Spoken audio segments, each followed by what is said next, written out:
Hello, everyone. So what I want to do is a video on the course project. Um, the course project is something that you're supposed to be working on. In the past, it's usually been like a couple of the more advanced students that actually do the project during the course. But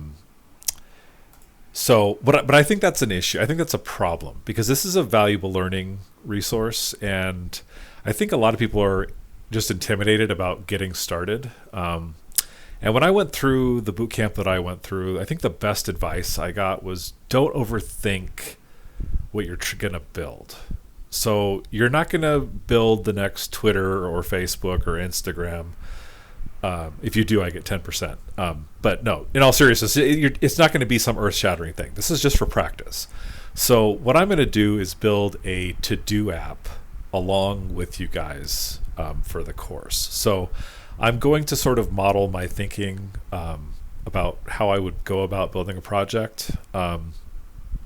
So I'm going to show you guys, I made this repo, and by the way, I'm probably going to break this video up into several videos just because it would probably be too long as a single video. And also, it seems like I can't film for more than 10 minutes without dogs barking or a child interrupting me asking to play Minecraft. So I'm going to keep this short, and I'll do it in little snippets, little bites. So I'm just going to show you guys how to get started. So right now I'm in my terminal. I'm in my directory where I keep my stuff for this course. So I look in here.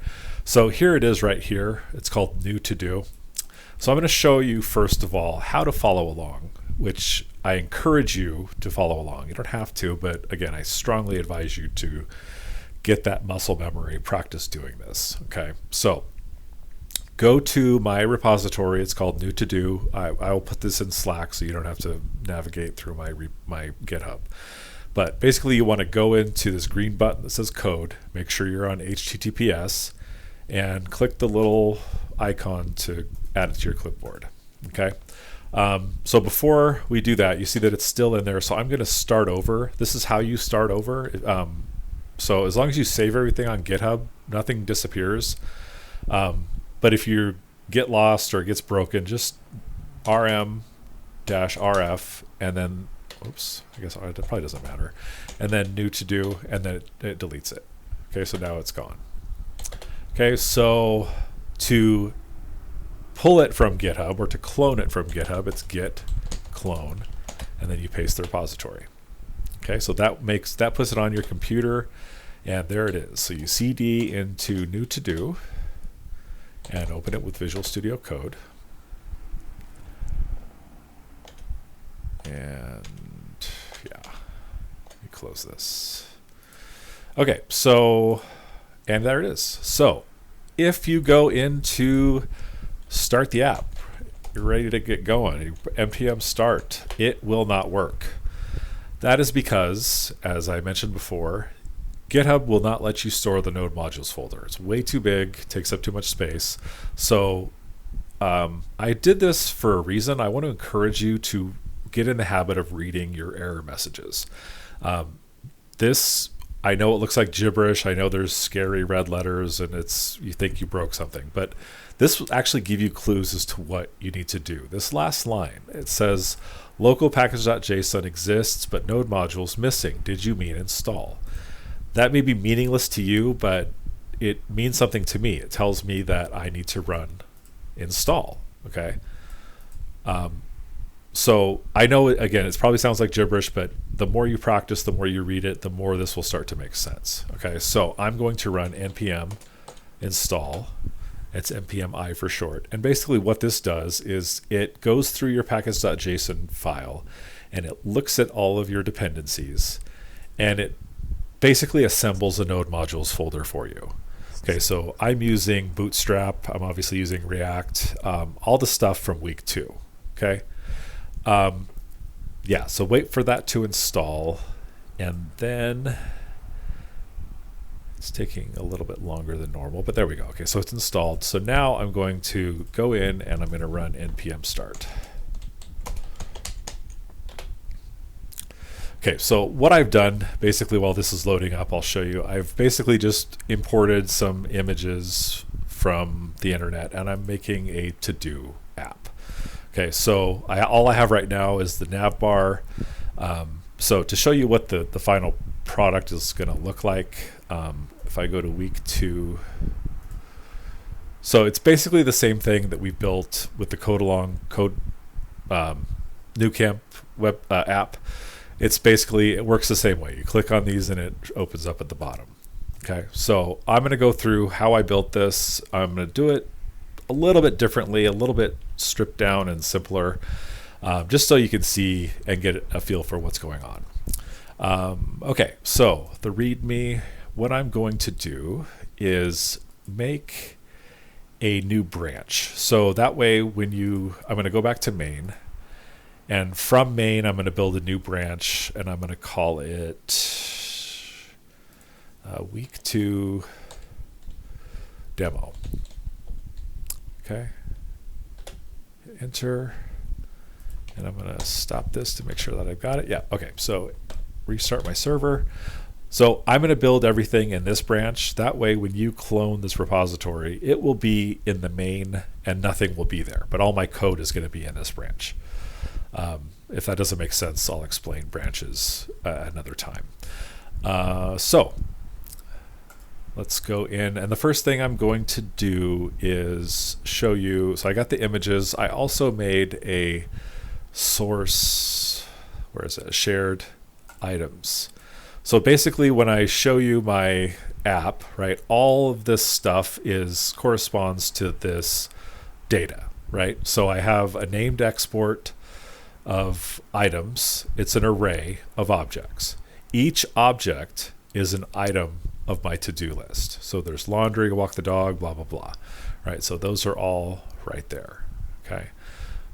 So the first thing I'm going to do is go back to the demo branch, and I'm going to start at the beginning. I'm going to go through this whole thing. Again, I'll probably stop in a few minutes because this is probably getting long. So first thing I'm going to do, though, is create my state. So let me do this. In the README, I'm going to do this. So step 1, it will be to add state to app.js. And that's in source app.js. Okay. So this way you'll have notes to follow along with. So I'm going to go to that file, and first thing I need to do is import my data from the shared folder with items and put that in my state. So remember, state is state is changeable. There's another word for that is escaping my recollection right now. Mutable. State is mutable. So yeah, so I'm going to put my state in my app. So a shorter way of doing this without the constructor function would just be to say state equals, state is always an object, and I'm going to have items equal to items. Now I need to import those items from that folder. So I'm going to import the named export, which is, I called it items, from /shared/items. Okay. Now my state is, this is what I've named the key for my state. This items corresponds to the items that I'm importing. Now, whenever you have an object and the key and the value are the same, you don't need to list them twice. You can just say items and it will still work. But I'm going to do it this way so people don't get confused. The damn dog's barking again. Okay, so here's what I'm going to do before they start barking loudly. I'm going to console.log this.state. Okay, and I'm going to open my console. And you'll see that state is there, my items are there. Okay, so this dot state,